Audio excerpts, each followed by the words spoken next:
ঘনিয়ে আসছে ঢাকা বিশ্ববিদ্যালয় কেন্দ্রীয় ছাত্র সংসদ ডাকসু নির্বাচনের দিনক্ষণ। প্রতিদিনই ঘটছে নতুন নতুন ঘটনা, পাল্টে যাচ্ছে ইস্যু। এর মধ্যে হাটে হাড়ি ভেঙেছেন প্রবাসী সাংবাদিক ইলিয়াস হোসেন। ডাকসুর ভিপি প্রার্থী উমামা ফাতেমা ও দৈনিক প্রথম আলোকে নিয়ে বিস্ফোরক মন্তব্য করেছেন তিনি।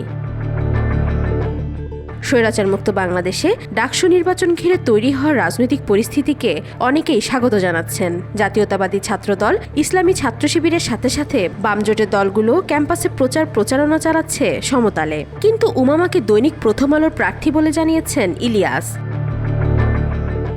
শনিবার দৈনিক প্রথম আলো প্রকাশিত সংখ্যার প্রথম পৃষ্ঠার একটি ছবি তুলে সেটার ক্যাপশনে ইলিয়াস লিখেছেন, ডাকসুতে প্রথম আলোর প্রার্থী উমামা। প্রথম পৃষ্ঠায় পরপর দুটো নিউজ। সাদিক কায়েমকে কোনোভাবেই ভিপি হতে দিতে চায় না তারা। এরপরে ছাত্রদল ও ছাত্র শিবিরকে সাবধান করে ইলিয়াস লিখেছেন, কোনো ফাঁদে পা দেওয়া যাবে না, নিজেদের মধ্যে সমালোচনা হবে কিন্তু লাইন ক্রস করা যাবে না। নিজের ভেরিফাইড ফেসবুক পেজে এরপর একটি বিস্ফোরক তথ্য দিয়ে এই প্রবাসী সাংবাদিক লিখেছেন, নির্বাচনে ঝামেলা বাঁধানোর মহাপরিকল্পনা রয়েছে ডিজিএফআই এর। অনলাইন অফলাইন সবখানে নজর রাখতে হবে। ডিজিএফআই এর বট বাহিনী হতে সাবধান।